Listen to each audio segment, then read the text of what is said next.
अस्सलाम वालेकुम नाज़रीन, मैं इस वक्त पाकिस्तान क्रिकेट बोर्ड के सामने मौजूद हूँ, जहाँ पर सुबह से बड़ी हलचल मची हुई थी। ज़का अशरफ ने धमाकादेर हंगामा खेज किस्म की कुछ मुलाकातें की हैं। पहले मिकी आर्थर से, ग्रैंड ब्रैडबर्न से, टीम मैनेजमेंट से, कोचिंग स्टाफ से मुलाकात की और अब यहाँ पर बाबर आजम के साथ भी मुलाकात की। बाबर आजम के साथ मुलाकात ख़त्म हो चुकी है। बाबर आजम घर वापस जा चुके हैं और बाबर आजम ने ऐलान कर दिया कि वो तीनों फॉर्मेट से स्टेप डाउन कर दिया। उन्होंने कप्तानी छोड़ दी। मेरे साथ मुर्तज़ा भी मौजूद हैं, मेरे साथ सुबह से यहाँ पर मौजूद हैं, वो भी स्पोर्ट्स रिपोर्टर हैं। मुर्तज़ा, बाबर ने तीनों फॉर्मेट से दस्तबरदारी का ऐलान कर दिया, इसके पीछे ज़रा कहानी क्या छुपी हुई वो ज़रा बताइएगा। मुझे लगता है कि पाकिस्तान क्रिकेट बोर्ड की जानिब से कुछ प्रेशराइज भी किया गया, क्योंकि उनकी परफॉर्मेंस टीम की वर्ल्ड कप में ज़ाहिर बात है वो बेहतर नहीं थी, तो इस वजह से पाकिस्तान क्रिकेट बोर्ड की जानिब से भी कहा गया। और कुछ ऐसे डिसीजन थे कि जो टीम सिलेक्शन थी, तो टीम सिलेक्शन में उन्होंने कुछ ऐसे प्लेयर्स थे कि जो उनके दोस्त थे और उनको वो साथ लेके कैरी कर रहे थे। उनको लेके जाना भी ज़रूरी था, क्योंकि हम एक साल से उनके साथ खेल रहे थे, तो उन्हीं के साथ ही टीम जीत रही थी। हमारे स्पिनर्स बेहतर परफॉर्म नहीं कर पा रहे थे।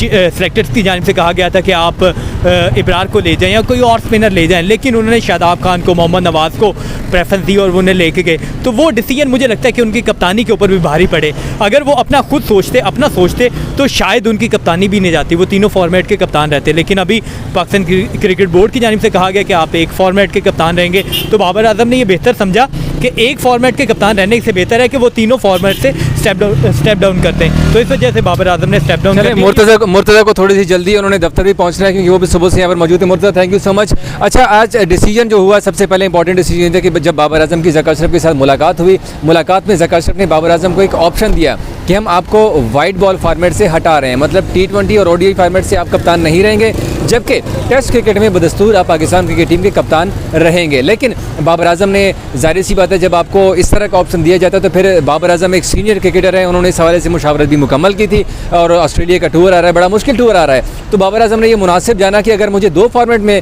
कप्तानी से हटाया जा रहा है तो फिर एक फॉर्मेट में क्यों ज़रूरी है। तो बाबर ने कहा कि अगर मुझे कप्तान बरकरार रखना है तो मुझे तीनों फॉर्मेट में कप्तान रखा जाए, अगर नहीं तो फिर मैं किसी एक फॉर्मेट में टीम की कप्तानी नहीं करूँगा। इस हवाले से जब यहाँ पर मुलाकात खत्म हुई, बाबर आजम वापस चले गए, तो बाबर आजम ने एक ट्वीट किया। इस ट्वीट का आप स्क्रीनशॉट भी इस वक्त मेरे चैनल पे देख सकते हैं कि बाबर आजम ने उसमें लिखा हुआ है वाज़ेह तौर पर कि मैं तीनों फॉर्मेट्स की, ऑल फॉर्मेट्स मतलब ODI, T20 और टेस्ट क्रिकेट की तीनों फॉर्मेट से मैं स्टेप डाउन कर रहा हूँ, कप्तानी से दस्तबरदारी का ऐलान कर रहा हूँ। लेकिन जो अहम बात की बाबर आजम ने उसमें कि वो बदस्तूर पाकिस्तान क्रिकेट टीम के लिए खेलते रहेंगे और तीनों फॉर्मेट्स में पाकिस्तान को रिप्रेजेंट करते रहेंगे। अब ये तो बाबर आजम का यहाँ पर सूरत हाल बनी है, लेकिन इससे पहले भी कुछ सूरत हाल बनी हुई थी। जो ये मुद्दा शुरू हुआ बाबर आजम की कप्तानी का, वो शुरू हुआ जब ज़का अशरफ ने यहाँ पर बयान दिया था। तब बाबर आजम इंडिया में वर्ल्ड कप खेल रहे थे, तब उन्होंने बाबर आजम के ऊपर इल्ज़ाम लगाया कि ये टीम तो बाबर ने सेलेक्ट की थी, अब इसका जवाब भी हम बाबर से मांगेंगे और इंज़िमाम से मांगेंगे। फिर इंज़िमाम ने इस्तीफ़ा दे दिया, वो अपने घर चले गए। फिर बाबर आजम की बात आई, फिर बाबर आजम से इस्तीफ़े के ऊपर थोड़ा सा प्रेशराइज़ किया गया। फिर बाबर आजम की चैट लीक की गई। अब जो व्हाट्सएप चैट लीक की गई है उसके ऊपर बाबर आजम काफ़ी शदीद नाराज़ थे ज़का अशरफ से भी। फिर ज़का अशरफ से वो मुलाकात भी नहीं करना चाह रहे थे। आज 2 बजे का टाइम दिया था ज़का अशरफ ने उनको नेशनल क्रिकेट अकेडमी में कि आप आ जाएँ, आपसे हम टीम की रिपोर्ट भी तलब करेंगे, आपसे मुलाकात भी करेंगे। लेकिन बाबर आजम नहीं आए। बाबर आजम की फिर हमें जो पता चला कि बैकडोर कुछ ज़राए ने रब्ता किए बाबर आजम के साथ, उनको मनाया।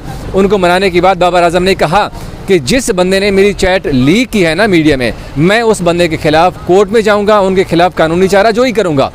अब चैट किसने लिखी है वो तो सबको पता है कि बाबर ने सलमान नसीर को मैसेज किया।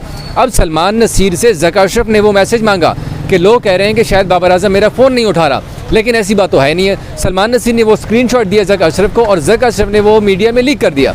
अब लीक करने के बाद फिर बाबर आजम गुस्से भी थे, जाहिर सी बात है, और इसी वजह से वो ज़का अशरफ से नहीं मिलना चाह रहे थे।